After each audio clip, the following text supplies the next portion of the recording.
Ladies and gentlemen, boys and girls, children of all ages, it is the ESFL Network live for you, where we're going to sell everything on the line for the title fight in the main event. I am your host and commentator of the evening, Kingsley, and alongside me is Mr. Grind Never Stops, Mr. 209 Crooks. How you doing today?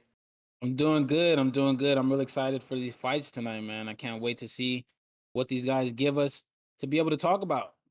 Absolutely. Again, to mention, this is UFL 10, their season finale here on the ESFL Network, live on Twitch and on YouTube. And we have 6 amazing fights for you guys. As I specified before, our main event is a title fight rematch between Pressure, who was 7-1, going against Sambo War, who was the current champ, who won through a previous controversial decision, taking the undefeated streak of Pressure. So a lot of great fights, along with our co-main event being Josh Ray going against Raf Jinx. But so many fights to go through. Crooks, going to you.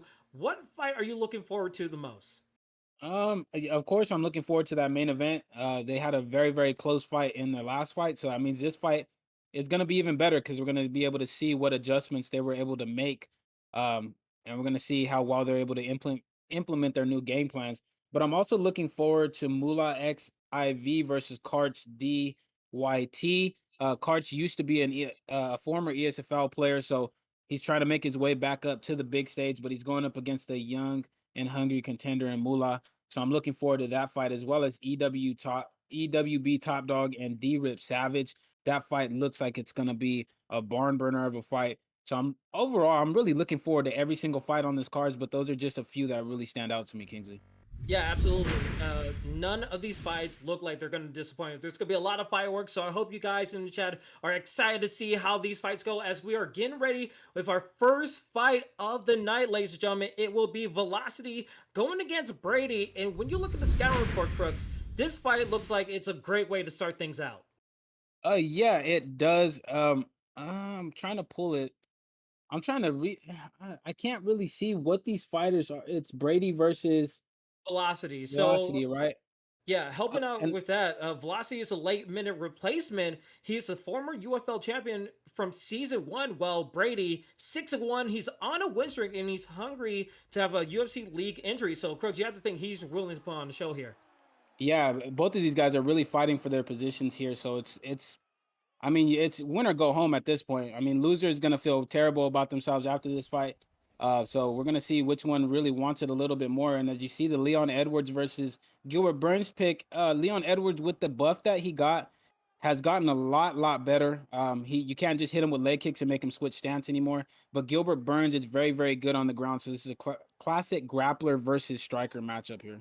Absolutely, and this is the start of the first fight right here for UFL 10. Here we go again. Brady in the red gloves using Leon Edwards Velocity, the late middle replacement, former UFL champion from season one, using Gilbert Burns in the blue, and already finding the phone booth. We see a little bit of distance right here, but a nice 1-2 from Burns, but again, body shot for his troubles. And again, needs to watch out for those body shots Brady is doing because he's going to get punished if he gets too close and tries to throw those body kicks.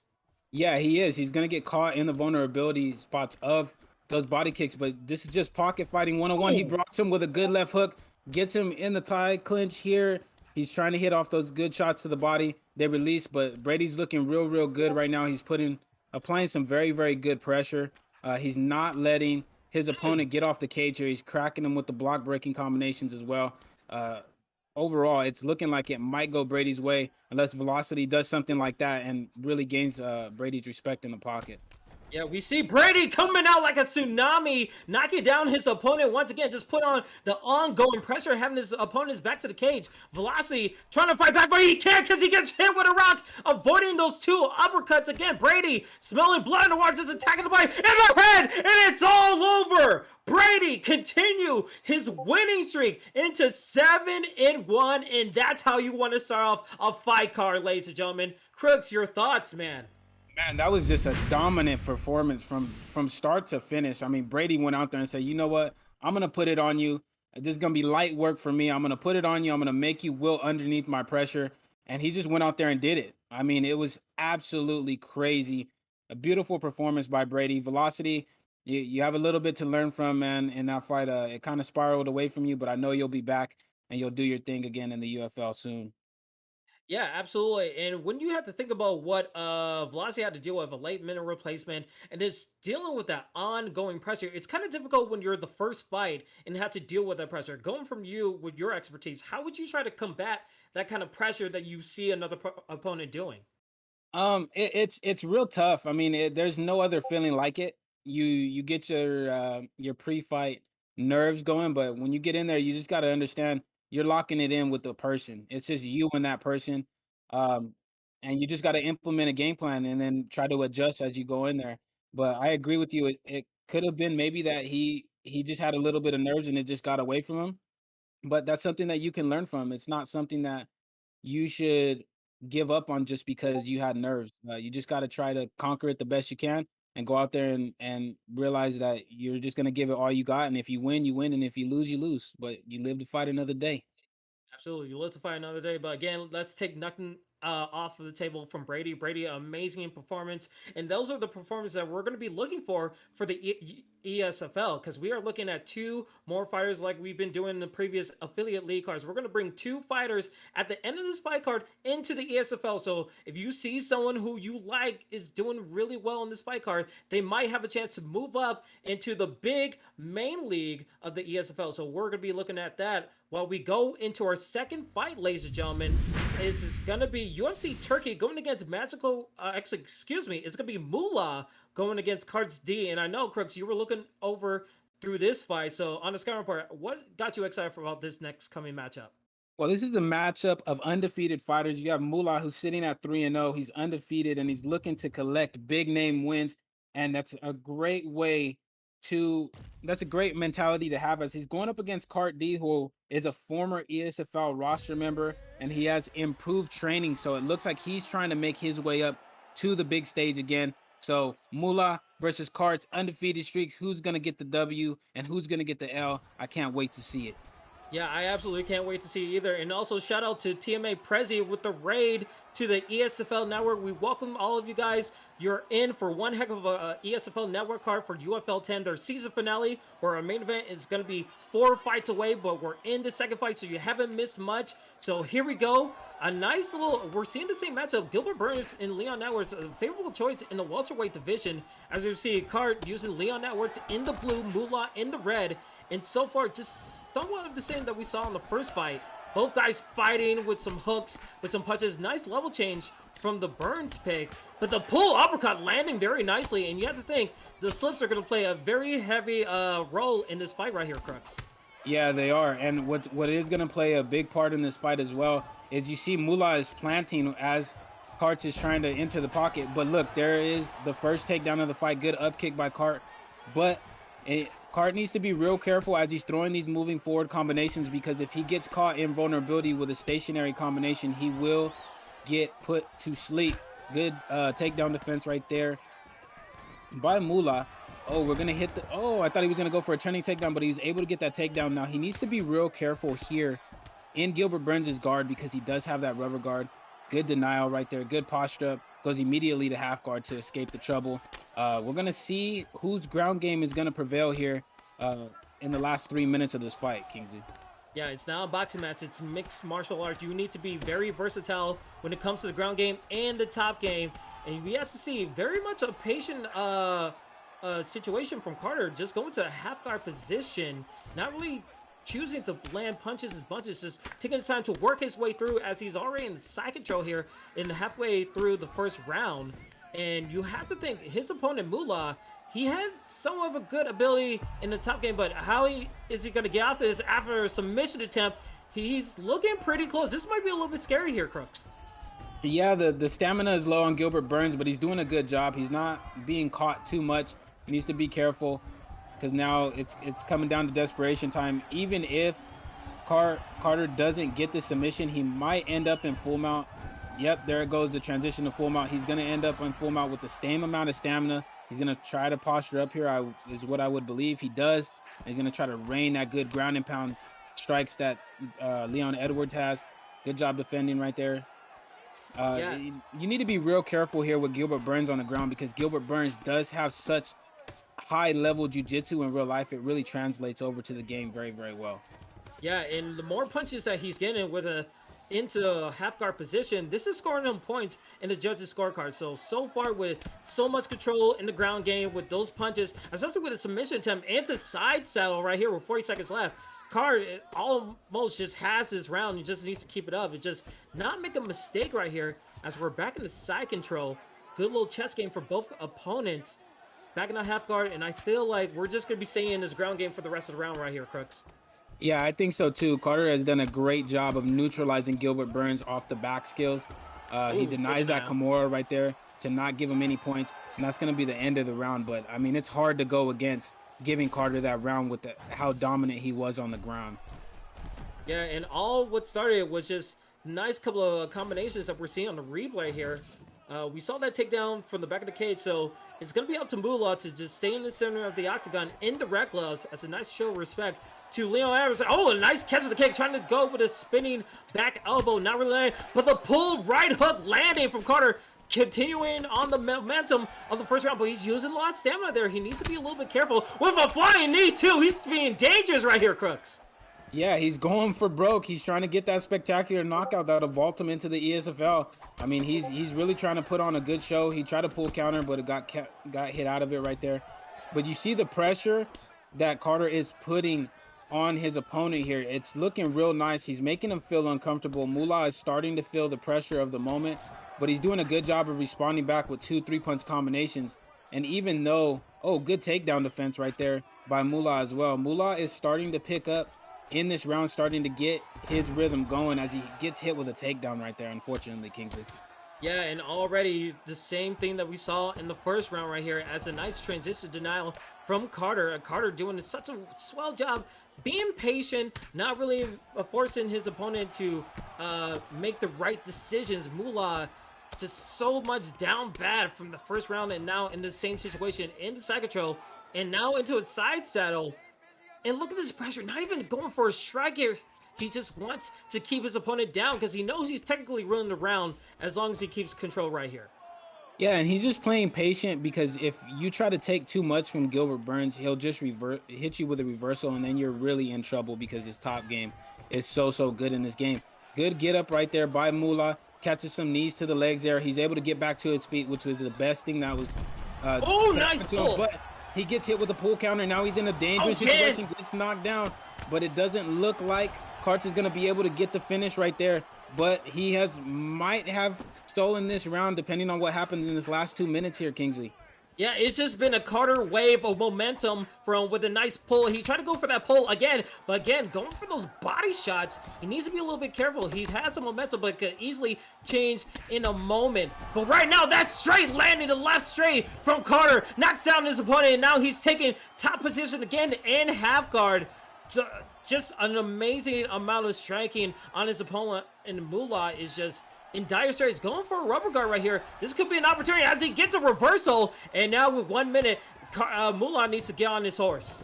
Yeah, he needs to do some major damage. I mean, I think he just needs to understand that he's probably not going to get this round. There's not enough time left, but just try to get some control, try to gain some momentum. He gets put into the plum clinch right there, gets hit with the uppercut on the release. He needs to be very careful. He gets knocked down again right there, and he's in a ground and pound scenario. Is Karch going to be able to finish this fight? It looks like he's going to get hit with the Kimura on the last strike. That it was a close one. Just one more moment, and that could have been it for Moolah. But Moolah still headstrong in the end of the second round right here, going for a futile submission attempt, but at least they survive a round to live to see another round. I mean, Crux, when you know you're down 0-2 in the round, do you just have to throw the kitchen sink, or what's your game plan here? Yeah, you just got to go for broke. You understand that you're not going to win a judge's decision, so you got to throw everything at him that you can. Yeah, and here we go, the third and final round of our second fight right here. Carter in the blue gloves trying to go for an overhand right there, while Moolah in dire straits, possibly in this third round, in the red gloves using Gilbert Burns. The head health is blinking for Moolah. Carter trying to go for that pull. You can see him setting up in that preemptive slips. He needs to watch out, but the left hook landing. Another rock. Good slips from Moolah. Moolah trying to answer back with an uppercut. Kind of landing, but the elbow lands. Elbow lands to a rock, and the stamina is low right here. Head kick, not really connecting with that block gauge. But so far, flying in, but that stamina's low. Crooks, he's in trouble right here. Yeah, these guys are going back and forth in the pocket here. They're both trying to knock each other out. Oh, look at the Oh, knockdown right there by Moolah. Now uh-oh. Carter needs to be careful. Moolah's gonna put a pressure on him. He's down 2 rounds in this fight. He's gonna try to get him out. He hits him with a beautiful spinning elbow right there by Carter. He's trying to catch him, but Oh, that slip. Moolah's doing a good job of slipping. Ooh, slips the flying knee, but isn't able to get a counter off. This last round is absolutely insane so far, Kingsley. Welcome to the chaos as we see another rock. He tries to go for overhand. That stamina's low. Oh, the body shot trying to disrupt that stamina a little bit. Oh, but a spinning back fist, I think. Hits some opponent down. Posture up. Carter, can he seal the win? No, he's so close. Not there 3 minutes ago. He's going back at it again, trying to finish his opponent, but still not close. Moolah still strong, and again, the rubber guard. He could probably get a reversal right here, Crooks. Yeah, he could, and Carter needs to be real careful. He's gonna hit him with the denial. Oh, he actually faked it. Good job by Carter. That's smart. That's a very, very smart decision. But he gets put back in rubber guard. He really needs to be careful here because if he gets hit with a denial or lets him into side control like this, he can get subbed. So Carter just needs to be very, very careful here on the ground with Gilbert Burns. 2 minutes left. I feel like if you're Moolah, you have to send it back up. You need to find a way to keep it striking because you have more of the stamina. You could do more moves. And here we go with 140 left. You know Edwards has slow stamina. Carter has to win. Oh, with the back, the elbow landing again and back into the same situation. Can he finally put away here? He's close, but not close enough. Moolah still surviving. Just an unfortunate elbow. Just any little tap will do the deal. And there it is. Cards, DYT wins the victory against Moolah. Good matchup, but man, it got a little bit scary in that third round right there, Crooks. Yes, it did. And I mean, if these last two fights are any indication of what we're going to see for the rest of this card, this is absolutely crazy, crazy stuff. I mean, Cards could have just took the round off and been like, you know, I'm going to play it safe. But he said, no, I'm going to come out here. I'm going to make an emphatic statement as to why I should be back in the ESFL. And I'm going to come out here and try to take your head off. And that's exactly what he was able to do there. It was a good job by Moolah just staying in there. But unfortunately for him, I mean, the damage was just too much at the end of the day. Shout out to both men for that performance. But shout out to Carter for putting on such a good performance all fight long. Yeah, I feel like we're just getting warmed up. We have 2 fights already. We still have 4 more to go, but just progressively, we're getting a little bit exciting. I'm excited to see what we got for the rest of this fight card. And for all of you guys who are just joined us, we welcome you guys here for the ESFL Network live here on Twitch and on YouTube. We are hosting one of our affiliate leagues season finale, the UFL, the Ultimate Fighting League, who has their own Discord along with our Discord of ESFL, and we are excited. Yeah, we're going to show the fight card from the back and just see. We got so much of amazing fights left for you guys to go. Unfortunately, we have a replacement. Top Dog is not going to be fighting. It's going to be Wavy in that fourth fight going against D-Rip Savage. And then we still have our co-main event, Josh Ray going against Raf Jinx. And then our 5-round title fight, the rematch that everyone wanted to see from the UFL. Sambo Ward, the current champion, going against previously undefeated Pressure, the former champ, in a highly contested bantamweight fight. So again, Crooks, we have such an amazing fight card, and we're gonna be seeing a lot of amazing stuff coming up forward. Yeah, we really are. I mean, look at the last 2 fights. They've been absolutely crazy fights. I mean, Brady just put it on velocity, got him out of there in the first round. The third round of that Moolah and Cards fight was absolutely amazing. So if that's any indication of what we're gonna get to on the rest of these fights that are coming, it's gonna be absolutely mayhem, man. It's gonna be crazy, and I can't wait for it. Absolutely. And now we're going to get into our third fight near the halfway mark, as it's going to be UFC Turkey going against Magical Cloud. And just to take one part, I've seen Magical Cloud fight before in primetime MMA. He has like some good submissions, and he knows what he wants to do with the striking. So it'll be interesting to see what UFC Turkey wants to do. And I know you have the scout report for UFC Turkey right there, Crux.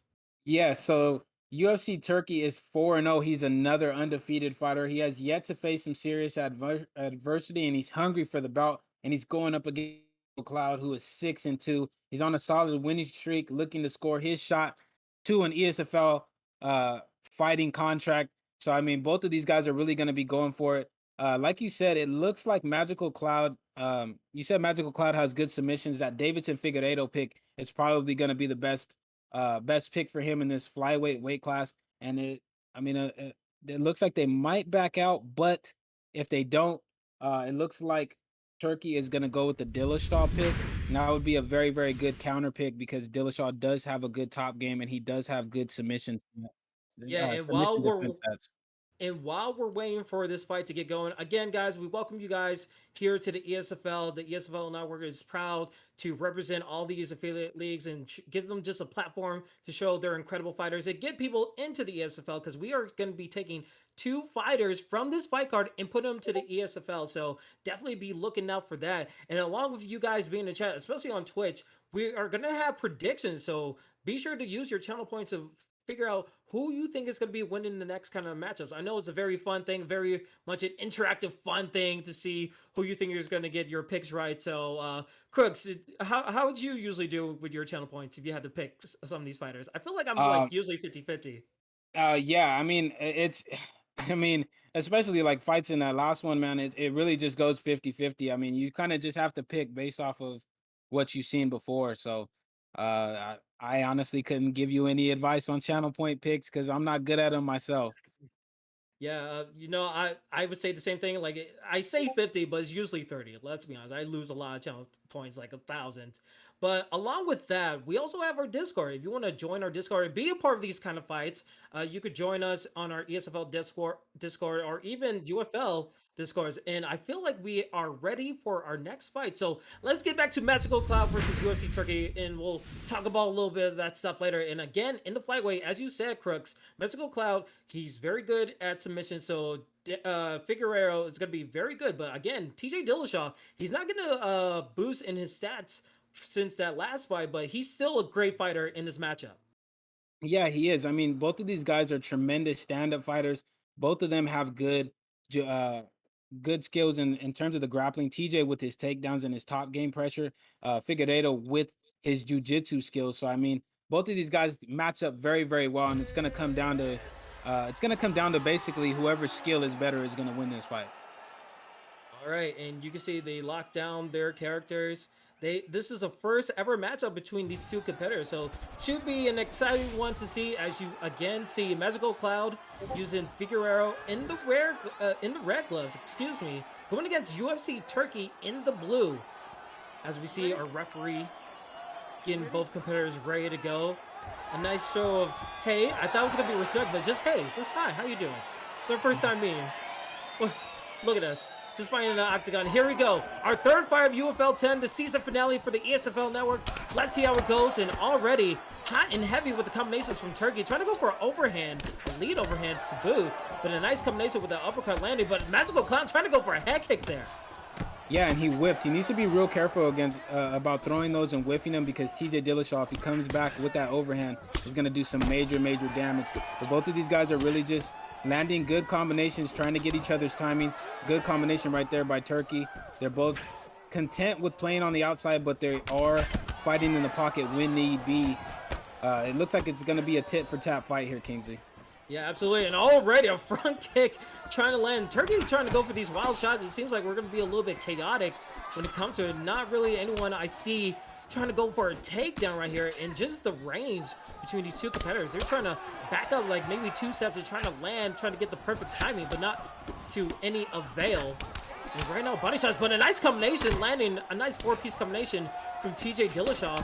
Trying to get out of that clinch. And again, 1-2 landing on Magical Cloud. Magical Cloud taking the center of the octagon and just waiting for his opponent. Maybe try to go for a head kick, trying to set up something new here, Crooks. Yeah, and you can see that this is honestly to be expected because Figueiredo does have 97 punch power in flyweight, so you don't really want to get hit by too many combinations by him, even if you are TJ Dillashaw. But UFC Turkey's doing a good job of keeping the pressure off of him, backing him up with some good strikes, pops out a good straight right there. He's doing his work, he's hitting, and then he's backing up, getting out of range of those counter strikes. Overall, good job, good slip hook right there. I'm telling you, it's a very tit-for-tat fight so far. Yeah, very tit for tat, and I love what we saw from TJ Dillashaw. He did like a nice little feint uppercut to the body and just landed with a right hook. That was very clean that I saw. But right now we see both guys going very close, and that head hook was blinking for Turkey. Magical Cloud just working the legs a little bit, but able to get that head health kind of blinking for a second, and then what slips in a right hook like that. He's going to get that head health down and score very well with the judges' scorecards. Landing those uppercuts. Turkey needs to find a way. He's backing up, and now he's trying to engage, but he's too far away. He's just letting a lot of time go by and trying to figure out his opponent. Yeah, I think what he needs to do is he needs to switch up the timing on the combinations. It's really, he's fighting right now at Magical Cloud's pace, and he's just getting pieced up. He needs to try to switch something up to switch up the timing. Ooh, he gets popped with a good straight right there. Magical Cloud is taking his time, just walking him back to the cage, applying some pressure, hits him with a good knee, tries to go with the elbow. He's applying some good pressure, not overcommitting and getting hit by anything big there, Kingsley. Yeah, and it was the overcommit from TJ Dillashaw. He tried to go for an overhand while he had no stamina, and then a simple just jab straight from Magical Cloud was able to rock his opponent. And with 10 seconds, this could be a dangerous time. There could be a little bit of risky move. As you see, oh, the pull uppercut didn't land, and it was a rock for TJ Dillashaw. An incredible sequence right there. I thought that pull uppercut was going to land into a rock, but it went the other way with the momentum. Hopefully we get to see a replay of that. Yeah, I mean, that could have... I mean, if I'm not mistaken, Magical Cloud got a rock, and so did TJ Dillashaw. So that really could have made the round a lot closer than it really needed to be. It's unfortunate there for Magical Cloud, but his opponent is back in this fight. So we're going to see who wants it more here in the second round. Yeah, I mean, you could take that round away and just like leave it up in the air to the judges because it could be a close one. So you have to assume you can't take this round for granted. You need to make sure you have a definitive round here, as again we see Magical Cloud in the red gloves using Figueroa, and then his opponent UFC Turkey in the blue gloves using TJ Dillashaw. And already back in the phone booth, back in the center octagon, and just the slips. That right hook has been landing very cleanly for Magical Cloud, and he needs to do a little bit more of that, and just watch out for the pulls because those elbows will do damage on his head. But again, those uppercuts landing not the first round, but in the second round. Get a rock. Oh, with a rock back with the slip. Oh, and the spinning back fist. The turnabout is fair play as we see a knockdown. Turkey, can he end it? No, but Magical Cloud just that momentum, just getting out of his grasp, getting a rock late in that first round, and now knocked down. He has to feel down bad, man. Yeah, I mean, UFC Turkey has to feel absolutely amazing. He got rocked and then saw Magical Cloud overcommit and hit him with that pull elbow. I mean, that's just demoralizing if you are Magical. He gets hooked again right there with another hook. Good knee to the body right there. Oh, with the front kick off the block. But it looks like UFC Turkey is starting to pick up the pressure. He's starting to find his rhythm, and Magical Cloud needs to reset and try to rethink that strategy that he has in his fight here.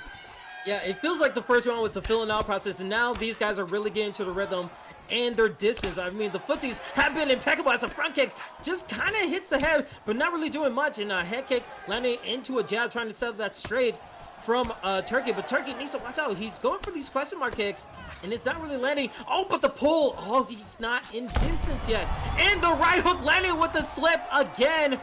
But it's just... Oh, wait, no. It was a rock on Magical Cloud. I wonder how that happened. Was it just a right hook from Turkey? That kind of crazy. Yeah, he hit him with a hook while he was leaning, so it hit him in vulnerability on that slip, and that's what gave him the rock.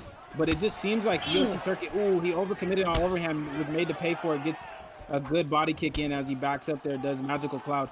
But it just seems like UFC Turkey is starting to control more of the pace, which is something that I said that he needed to do in the first round. He's really picked up his striking. He's starting to get those reads on Magical Cloud, but now we see Magical Cloud pressing him back, hits him in vulnerability of that kick. It's really anybody's fight, but Magical Cloud will head out as he gets knocked down again right there. Yeah, he gets knocked down for a second time in this second round right here. But I like what he was doing before. He was like, when he's in this middle range right here, he's not having the most success. When he actually came up close to his opponent and used those left hook uppercut combinations, it was working really well for him. But now Turkey, it feels like he's being more proactive than reactive in this situation, and it's just paying dividends as we're in the 20 seconds left in the second round right here. Both guys put it on the line as a head kick landing for Magical Cloud, taking the round not kind of back, but he's kind of in the fight, putting on some damage, and that will be the end of the second round. Good knockdown from Magical Cloud, but that had to be Turkey's round with the 2 knockdowns. Yeah, it was Turkey's round, but I mean, he gained a lot of momentum by getting that rock right there at the end. He let Turkey know, you know what? You might have got me in this round, but guess what? In the third round, I'm going to come out and try to take your head off just like you did to me in this round. But honestly, I have it 1-1 going into this third round, so we're going to see what kind of fight both of these guys still have left for us in this last round. It is mom spaghetti time here, ladies and gentlemen. The third and final round of our third fight here again. Magical Cloud in the red gloves.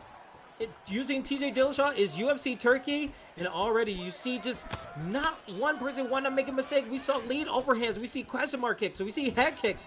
No one wants to make a mistake, but those head kicks need to be in range. You can see the head health blinking for Magical Cloud. He can't afford a mistake in this situation right here, Crooks. No, he can't. That one punch is going to put that head into a rock again. He gets caught with an elbow, gets caught with a straight as UFC Turkey is backing up. But you see, Turkey is just taking his time. He's given what Magical Cloud is letting him, is taking what Magical Cloud is letting him take and not really putting himself in real dangerous spots. Hopefully he doesn't launch off another one of those overhands that he whiffed on in the last round. But you see Magical Cloud trying to block break a little bit. Good slip hook right there, backing him back up to the cage, trying to get out of distance of a return strike. These guys are playing very, very cautious here in this third round. Yeah, you have to play to win, not play to lose. And I don't like this situation for Magical Cloud. He needs to be a little bit closer because every time he gets close, he's working well. But those knees from Turkey kind of has his mindset a little different of going through his game plan. Because, again, those uppercuts would be better if he goes up close. This mid-range is not working out for him. And he gets knocked down for his troubles. As we see UFC Turkey with a knee to the face. Will that be it? He still has a little bit more head health. But attacking the head, not really getting much of the blockades going. And now we're smelling blood in the water. Tries to go for a pull, not really landing. Ooh. The front kick landing into another knockdown, the second knockdown. He's getting closer and closer. And now there it is. Posture up in timeout position. He can end it here. There we go. UFC Turkey with the victory against Magical Cloud. And man, it was just a crazy fight regardless. But Crooks, your thoughts on UFC Turkey taking the victory in that situation? I mean, that is just a perfect example of making in-fight adjustments. In the first round, he was getting pieced up by Magical Cloud. He came out in that second round, made the right adjustments, and was just able to dominate the fight from there. I mean, in the third round, he was really able to switch up the timing on his strikes and caught Magical Cloud in a time where I think Magical Cloud probably thought he was safe to throw a return strike, and then just went into that ground and pound scenario and just pounded him out. Overall, just great heart right there by UFC Turkey. Both great fight by both men, but shout out to UFC Turkey for doing his thing out here.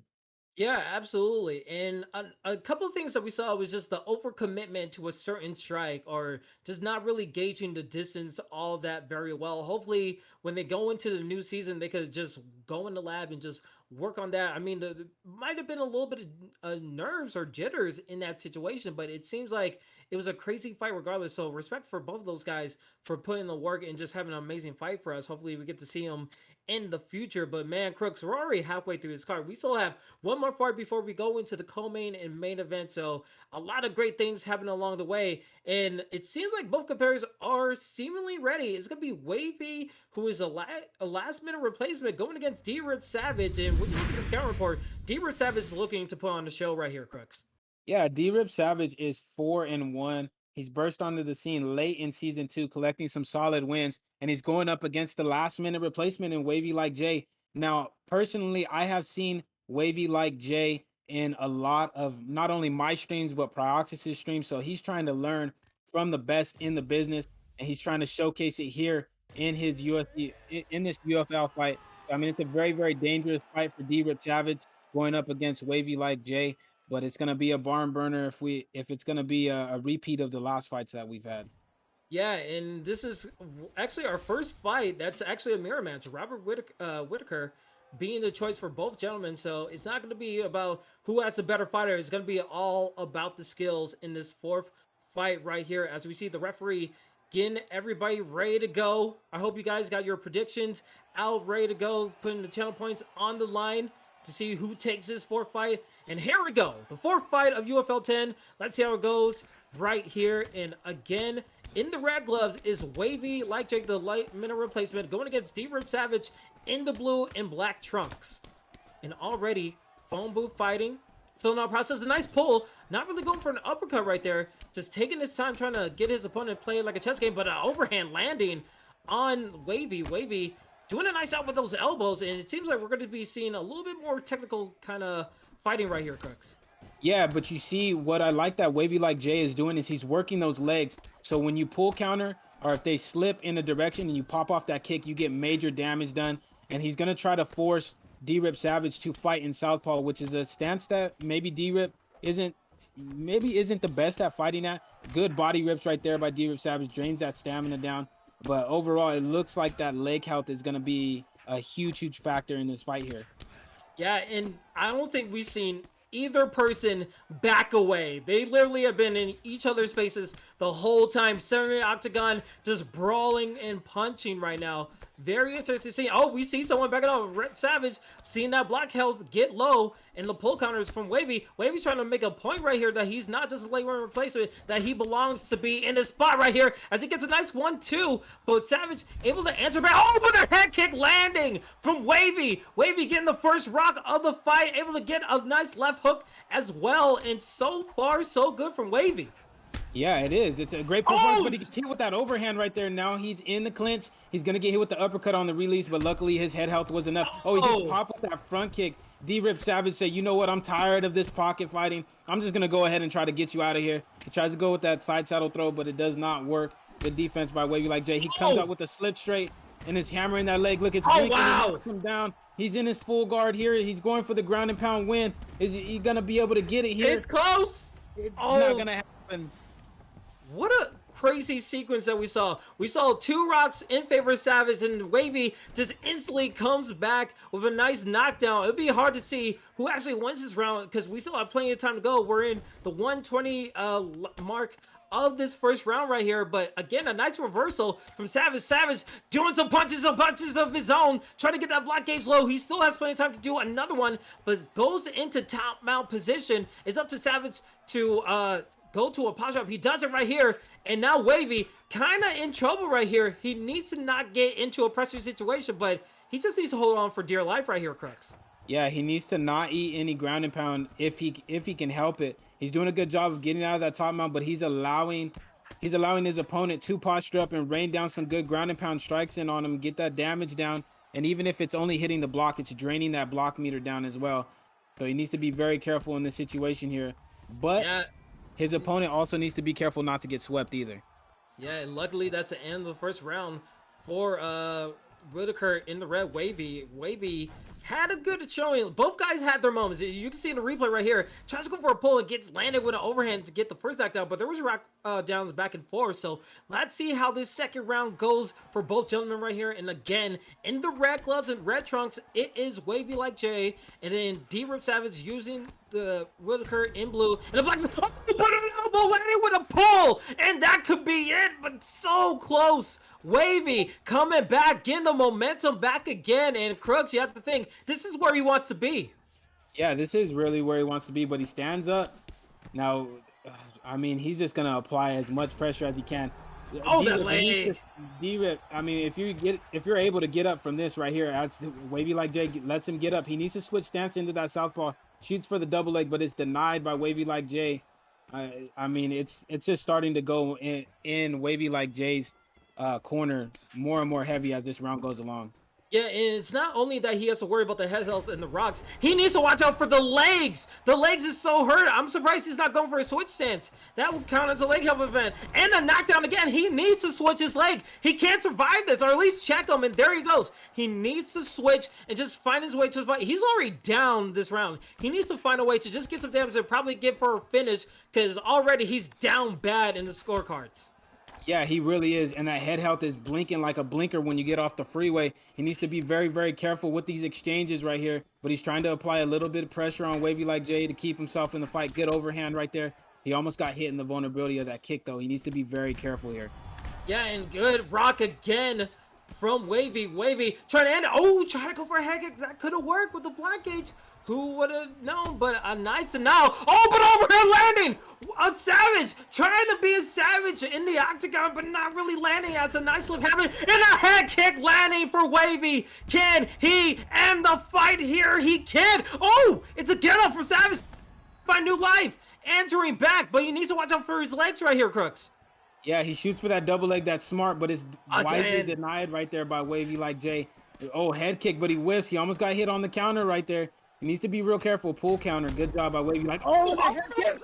So way down.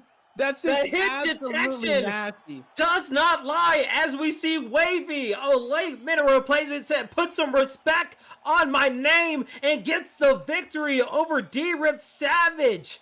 I mean, we need to take a look at that replay, because that hit detection was absolutely bonkers. I mean, we've seen it before in UFC 4, but Crooks, that kind of looked kind of crazy right there, man. Yo, I mean, that's brutal, man. He got knocked down and knocked out with a head kick on the way down. That was absolutely insane. That was absolutely insane, man. Just like the knockout, it was like done in the blink of an eye. What was it? It was a punch and then a head kick landing while he was like halfway through, like he was a zombie and he was about to rise from the dead. It was so quick. I don't know how that worked, but hey, if you're Wavy, you'll take it. That's how you win those fights. You kind of need a little bit of luck on your side, but it seemed like it was going into the momentum of Wavy. So without that or anything, it seemed like it would have been his fight regardless. Yeah, it really was. He implemented a great game plan. If you watch from round one on, he started to hammer those leg kicks, and this is what I try to personally stress to people. Sometimes you just have to put people in uncomfortable situations, and you could tell that Wavy Likes Jay's opponent was not good at fighting in southpaw. He did not want to switch there unless he absolutely had to. I mean, he took like 3 leg health events before he actually switched into southpaw, and then from there it really just spiraled away from him. So Wavy Like Jay had a game plan. He hammered those legs. He came out, he executed it, and just performed beautifully.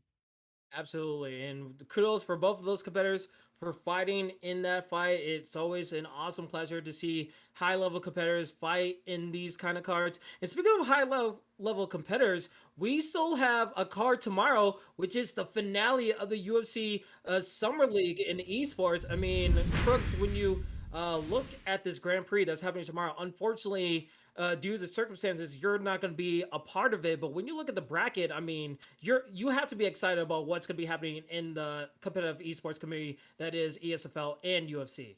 Yeah, I mean, you look at the tournament bracket. I mean, man, you have some killers in there. You got Mm, Romero, you got Blake Tyler, you have Papa Doc, you have Spill Actions, you have Ed Parker, Suave Jamie. Ed Parker and Suave Jamie in a first round matchup. Where else you get that at? You really don't. mm. So that's absolutely crazy. You got champions like Peyton, you got Dabikin, who I competed with in my finale in the second tournament. I mean, you got some high level fighters in this tourney. I mean, I'm excited to watch it. Unfortunately, I wish I could have taken part in it. I personally think I would have went and probably won the finals, but that's just me. Um, but either way, I'm still going to be tuning in. I'm a fan of it, and I can't wait to see what's going to happen and who the winner is of this tournament tomorrow. Yeah, it's going to be a culmination of just 3 weeks of closed qualifiers, a redemption tournament, and everything coinciding to this grand finale. I mean, we're getting people from the first esports league fighting in this tournament, some people who have to go through the gauntlet, and then the redemption. I'm excited to see what Death Punch does. I mean, there could be a potential that the semifinals could be Romero versus Death Punch. And if that happens, I am going to be tuning in. So be sure to check out all the UFC socials and the ESFL socials to check out when that's going to be happening. But we're still here. We're still in the present. And we're still live for UFL 10. And we're getting ready for our co-main event of the evening, ladies and gentlemen. It will be Josh Ray going against Raf Jinx. And this is a highly touted matchup in the UFL. And in the scouting report, these guys are going to try to prove that they belong into the bigger leagues. Yeah, so I mean, you got Josh Ray going up against Ray here. Josh Ray is 7-3. He's looking to prove that he's ready for the next level and trying to make that jump to the ESFL. And he's going up against Rap Jinx, who is 5-0. He's undefeated, and he's hell bent on winning the belt in both the UFL and the ESFL. So he is on a mission. Is Josh Ray going to be able to stop him, or is Wrath going to have his way? We're going to find out right now. Yeah, absolutely. You saw the picks: Conor McGregor v Dustin Poirier. This is what you want to see, and it kind of favors Josh Ray. They have fought each other many times before, 9-5 in favor of Josh Ray. But Rap Jinx is saying it doesn't matter until it's under the spotlights of the ESFL network here, as we get our co-main event ready to go. Here we go. Both guys final phone booth.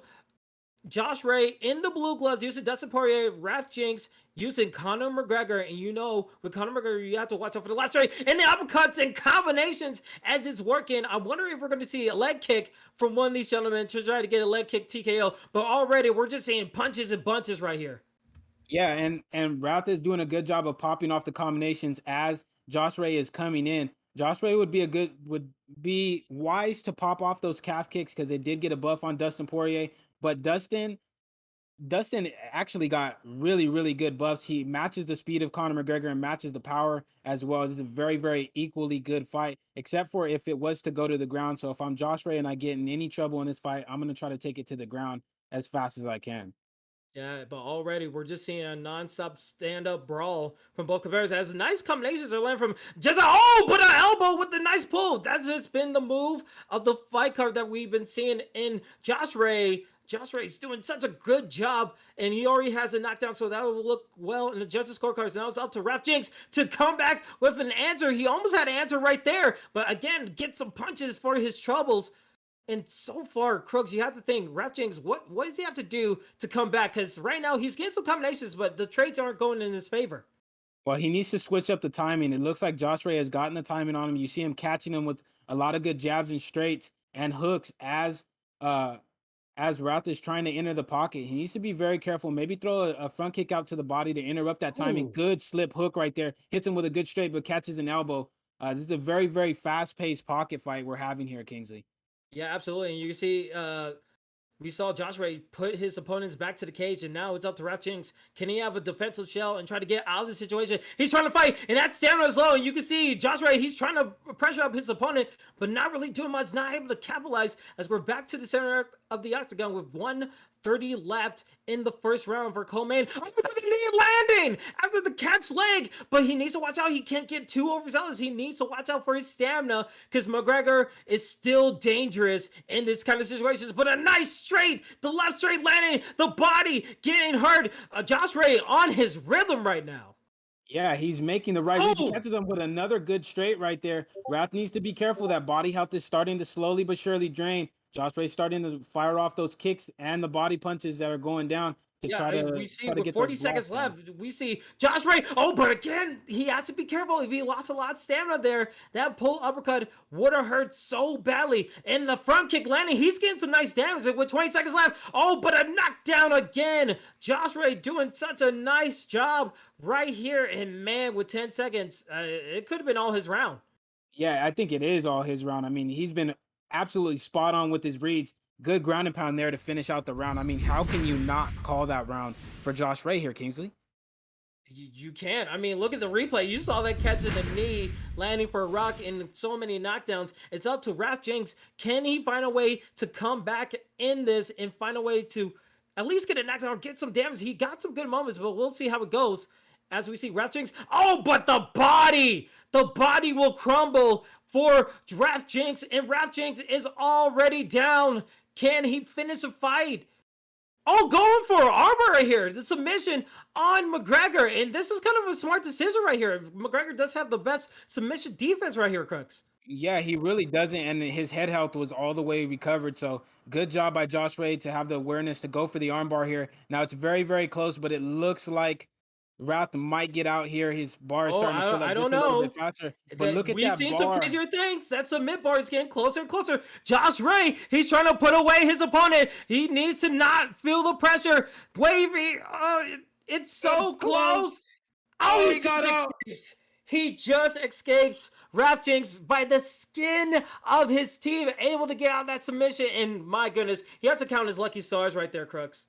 Yeah, he really does. I mean, to have the concentration right there at the end just to be able to get out of it is absolutely something out of this world. But Now he needs to be careful not to get stuck in this rubber guard here, Kingsley, because Dustin Poirier is very, very nasty with the submissions off his back.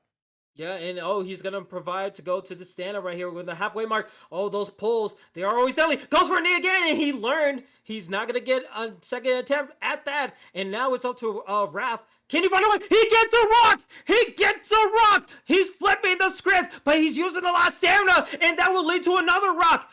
Josh Ray find his way back in. Try after that rock, get him with a nice response. And man, Raph, he had an opportunity there, but he needs to find another one ASAP. Yeah, he needs to try to hit a pull counter or some kind of counter with Connor to get that damage down. But Josh Ray is doing a great job of just picking his shots of where he's throwing his combinations, just picking them apart. And I think it's gonna be close. It's gonna be hard for McGregor to win this fight. Yeah, it's gonna be hard, but when there's a will, there's a way. As he gets rocked again, it's almost curtains for Raph Jinx, but Raph Jinx trying to fight back. Oh, I don't know if that was supposed to be a knee from McGregor, but I'm not sure. It looked like a different kind of animation. But right now we're seeing so far. Oh, that pull. Josh Ray needs to be watch out. You can't be too close. But oh, the rock down again. And that will be it. Josh Ray gets the victory in the co-main event in the season finale. Impressive fight from Josh Ray as he had all he wanted in the ground game and in the striking. Yes, he did. He put on a masterful performance as Dustin Poirier. I mean, he just beat Connor at his own game, just stood right in front of him, hit him with some good combinations. And he wasn't just headhunting, he was going down to the body, got a beautiful body rock as well. I mean, overall, just a great performance. I mean, me personally, I want to see him in the ESFL. I want to see him go up and do this at the next level. So, I mean, this is absolutely crazy what he did here in this fight. Yeah, you can see the replay. You can see how he set up everything. It worked so well as he gets his hands raised up in that moment right there. That was a really good showing. That's what we want to see in the ESFL. And I couldn't think of a better recommendation from Crooks 209 saying, "Hey, I like yourself. I feel like you need to be up in the bigger leagues because I want to see that in person." I feel like that's what we probably need to do, but it's up to the scouters, the judge makers who get to make that decision. As we still have one more fight to go, and it's our main event. But yeah, we have some news. We have some news on that on main event title fight. As we're getting word in the back, it would be not Pressure who's going to be in the main event title fight trying to avenge his loss. It will be Gavin T, a former ESFL fighter, going against Sambo War in the main event title fight. So speak a little bit more on Gavin T before we go fully into the main event. Yeah, he's a former ESFL roster member, which means that I mean he has the experience. He's been on the biggest stage, so the pressure really shouldn't get to him.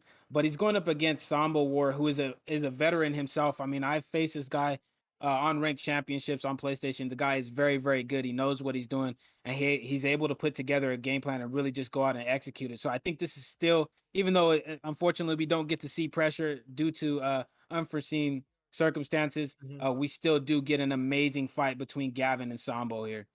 Yeah, and it's still a main event. It's still a title fight, and I hope you guys enjoy it. Because, ladies and gentlemen, live here on Twitch and on YouTube, Crooks is in the booth. I am in the booth, and I know you guys are ready for this because it's about that time, ladies and gentlemen. It is your main event of the evening for UFL 10 on the ESFL Network.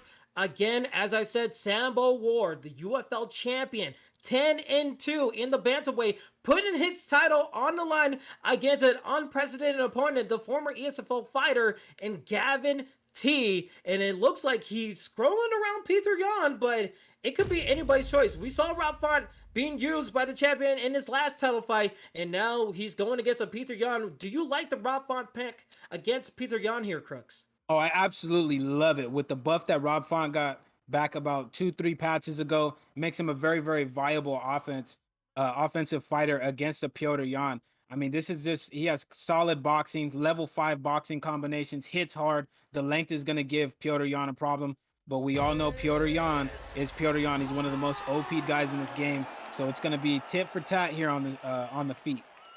Absolutely, and make sure you get your predictions on the line. You still have time, and man, I can't wait for this. It's not 3 rounds, it's 5 rounds, and you know you love it when there's a title on the line.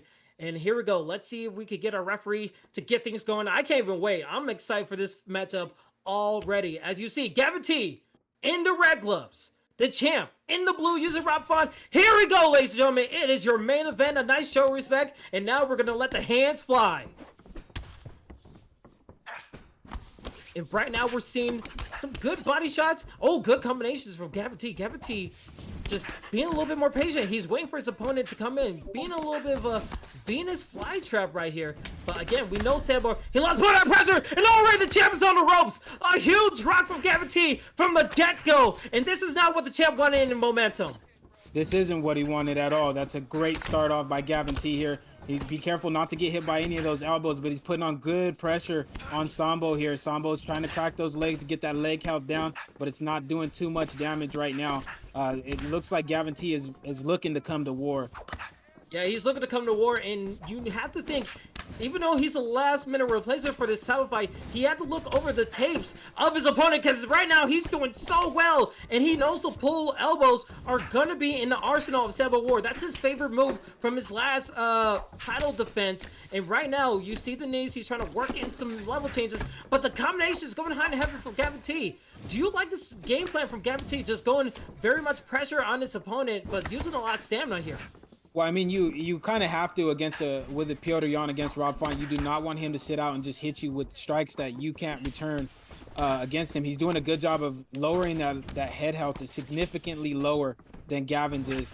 He's doing a good job of returning strikes, but look, Sambo is starting to put the pressure on. He's starting to find his range as well, so he needs to be real careful, does Gavin here for the rest of this fight.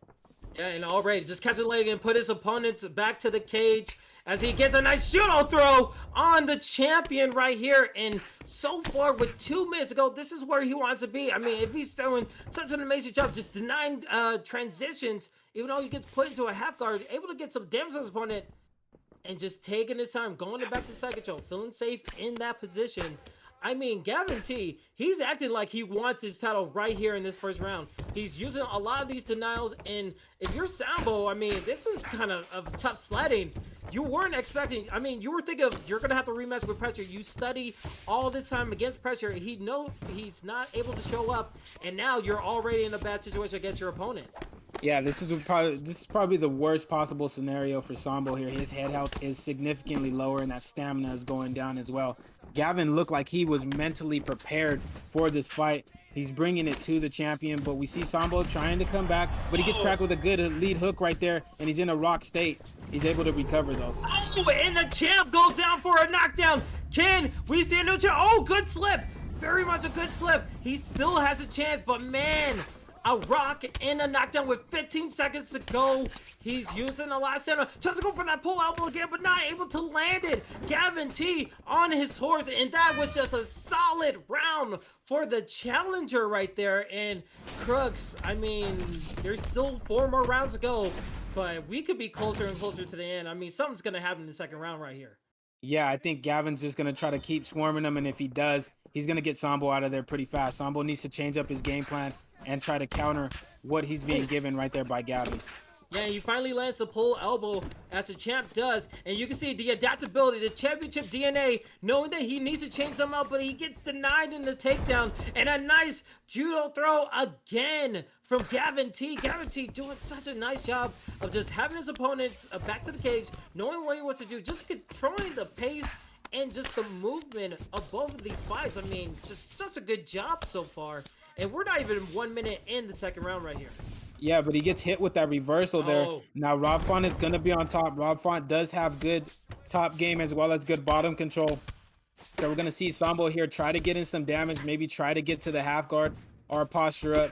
Good fake right there by Gavin, showing that he does have good faking skills on the bottom, but gets denied there. Good job by Sambo transitioning into half guard there. So he's going to try to do some work here, Kingsley. Yeah, he's going to try to do some work here, but again, into the sprawl. I thought it was going to be a reversal into the full guard position, but not really working out. And now it just becomes a chess game. We saw Gavin very nice in the ground game. And another a judo throw for the third time this fight again for Gavin T. And it's just been a rinse and repeat situation. Have his opponents back to the cage, get ready for that movement, and just not getting denied. Sambo just kind of not having his day in the ground game. Yeah, Gavin's really controlling them very, very well. He's hitting those takedowns at will, like you were saying. Here Oh, we're in a ground and pound scenario. He's doing some good damage. That head health is blinking on Sambo, but he's able to pull him back into his half guard. Good fake Kimura right there. He's punched to the head to gain GA. He tried to oh. go for that reversal there, but it's denied. Good job by Gavin. Yeah, and with under 2 minutes to go in the second round, plenty of time for Gavin T to implement some damage. But if your Sambo striking wasn't working, you were got knocked down twice. And then when it goes to the ground game, you were taken down 3 times. It seems like everything he's trying to do is just working for him, while Gavin T is just having his way in this championship fight. There's still plenty of time to go, but just he needs to come up with something different, and this might be an opportunity right here. Samuels low, the guillotine from the full guard position. It seems like MT is going to have a nice job getting out of this, but you never know with these submission attempts. This will put a little bit scared of his mindset. Yeah, it'll really make Gavin contemplate getting out of that full guard. It looks like he is going to get out. He is going to be able to get to half guard, but it gives him a little bit of extra to look at when he's laying in that full guard. But look at the stamina. It is now equal where Gavin had an advantage in the last round. So he postures up right here. He's trying to raise some good ground and pound, but he gets up wisely right there. Good slip down by Sambo. He's putting pressure on him. Good head kick. He's trying to go for it here in this last 10 seconds. Yeah, he's trying to go for it, and I would say just try to survive to the third round. Trying to get some of that stamina back as he gets rocked again.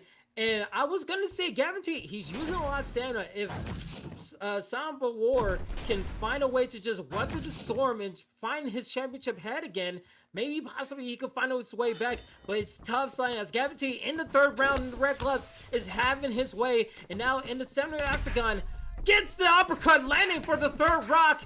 And he's smelling blood in the water right here. Going for these combinations, knowing he has the stamina. And a nice sidestep, good sidesteps, feinting that body uppercut from Sambo. But Sambo, again, tries to go for a desperation front kick, but not really landing as much. And these pulls are out of the distance. You have to think Sambo is just, he's not in his rhythm right here. Yeah, I mean, Gavin is making every read, like he's just reading what Sambo is doing. It's like he's just reading a book and just skimming through the pages. He doesn't even need to see what's actually being said to grasp the concept. I mean, he's knowing what Sambo is going to do every step of the way. But Sambo's trying to switch it up, but Gavin's just on it every single time he does. Sambo just needs to stay patient. Good front kick right there. Good side kick, pushes him up against the cage. But gets caught right there with a beautiful time straight. And he's in a ground and pound scenario. Is he going to be able to get the dub? He's not. Oh, I mean, a lightning straight onto the face of Sambo as it happens again. Will we see a new champion posture up? Gavin T. Can he take it? He is close. No. Oh my goodness, a sliver. That head health is constantly blinking. One shot, one trade, and that could be all that she wrote. We could have a new champion in this round. There's plenty of time. And Gavin T is your new and final UFL champion of this season. Gavin T, a late minute replacement, able to put it on the champion, and proves why he was a former ESFL fighter, and proves to get the victory. I mean, Crooks, your thoughts over our new champion right here? I mean, he looked absolutely great. I mean, he was making every proper read on time. He was throwing the right strikes at the right time. He was doing great damage to Sambo. He didn't look nervous at all. He put him in bad situation after bad situation after bad situation, to the point where Sambo just didn't even know what he should do to try to counteract it. And he actually knocked him out with a jab because he did so much damage to Sambo in those 3 rounds. I mean, he just looked absolutely amazing. Yeah, I mean, it was a completely, you know, you never expected. We were all prepared to see the rematch from last week, and that was highly controversial. So it was up to Sambo War to just find a way, like, I am the definitive champion. But then Gavin T out of nowhere just able to put on that kind of performance. Maybe the talent scouts are saying, hey, maybe we kind of need you back up here in the ESFL. Hopefully we get that word So we just got word from the back that we finally have a decision on who is going to be in the ESFL. And drum roll, please. It is going to be Brady and Gavin T, your newly crowned UFL champion, is making his way back into the ESFL. So Brady, who fought in the first fight, and then Gavin, who fought in our main event. Both of those guys are going to the ESFL. And just your thoughts of both of those guys going up to the ESFL roster. I mean, both guys put on dominant performances. I mean, they absolutely dominated their opponents. Gavin T, we just seen him put a beat down on the UFL champion and made it look easy. And then in the first fight of the night, it was Brady who put on a dominant performance against his opponent. I mean, unfortunately, like I know I wanted Josh Ray to be in there, but Brady and Gavin, I mean, they're just as deserving as Josh Ray. But to everybody else that won tonight and wasn't able to get into the ESFL roster, keep at it, keep working. There's a lot of talent down here. I seen it with calling the fights tonight. I enjoyed every single fight that happened. You guys just keep putting in the work, and I look forward to seeing a lot of you guys up there pretty soon. Yeah, you guys keep on putting in work, and then maybe we'll get to see you in the big leagues, especially the top of our big leagues, which is happening tomorrow. Our conclusion, the finale of the Grand Prix that we've been having for the UFC in the Summer Esports Summer League. I mean, well, let's take a look at that bracket again. It's happening tomorrow at 2 p.m. Central Standard Time. And again, we talked about a little bit. Romero's on the card. Previous champions from the season one is going to be there, along with the qualifiers that we've seen in the redemption tourney. Those guys are going to be putting on the show. And again, for everyone who could be there and just talk about a little bit more of the fights here, Crooks, because we still have like we talk about Ed Parker, we talk about Romero, talk about Death Punch, but there's still so many people who are on this tournament bracket. Yeah, I mean, look, JC and EK Dirty Dave, both really great fighters at Bathing Ash and Spill Actions. You have legends of the game as well as new and up and coming players like JC, like Blake Tyler, and guys like that are legends like Romero, Suave Jamie, Ed Parker, all in one tournament. There is no bad fights in this tournament. It's going to be an absolute banger. I really wish again that I could have played in Yeah. this. It would have been an absolute honor, but unfortunately, I'm not going to be able to, but I'm still going to be sitting there enjoying all of these great fights tomorrow. If you guys love high level UFC 4 gameplay, you do not want to miss this tournament. It's going to be absolutely crazy. And I can't Now, wait to see it.